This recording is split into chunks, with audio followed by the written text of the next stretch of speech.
Welcome to சுகாஸ்ரீ kitchen. இது என்ன பிளான்ட்னு பார்த்தீங்கன்னா கிருஷ்ண கமலங்க. கிருஷ்ண கமலத்தில் வந்து சிகப்பு கலர் இது பாருங்கள். இதில் வந்து எவ்வளோ அழகாக இருக்குதுன்னு பாருங்களேன். அதில் வந்து இந்த மாதிரி மயிர் மயிராகத்தே இருக்கும். இதே மாதிரி நான் வைலட் கலர் வச்சுருக்கிறேன். ஆனால் இதில் வந்து எதல் வந்துருக்குது உங்களுக்கு. நான் எங்கே போனாலும் விதவிதமான பிளான்ட் இருந்தால் வாங்கிட்டு வந்துடுவேங்க. அது காலையிலேருந்து எனக்கு பூக்கவே அவ்வளோ ஒரு ஹாப்பினஸ்ஸாக இருக்குது.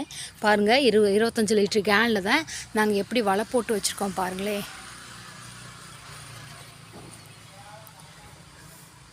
அவ்வளோ ஒரு ஹாப்பினஸ் எனக்கு. இது மாதிரி யாரெல்லாம் சிகப்பு கலரு கிருஷ்ண கமலம் வச்சுருக்கிறீங்கன்னு சொல்லுங்கள், கமெண்ட்டில் சொல்லுங்கள். பாருங்கள், அந்த பூவை காமிக்கிறேன் பாருங்களேன், எவ்வளோ க்யூட்டாக இருக்குது பாருங்களேன். நான் இதே மாதிரி வைலட் கலர் பூ பூக்கையில் காமிக்கிறேன் உங்களுக்கு. அதில் வந்து இந்த மாதிரி மயிருதே 100 இதழ் இருக்குங்க. ஆனால் இதில் வந்து வித்தியாசமாக இருக்குது. இந்த மாதிரி வித்தியாசமான பிளான்ட் வச்சுருந்தீங்கன்னா எங்கள்கிட்ட கமெண்ட் சொல்லுங்கள். இந்த வீடியோ பிடிச்சிருந்தா லைக் பண்ணி, ஷேர் பண்ணி, கமெண்ட் பண்ணி, மறக்காமல் சப்ஸ்கிரைப் பண்ணுங்கள். தேங்க்யூ.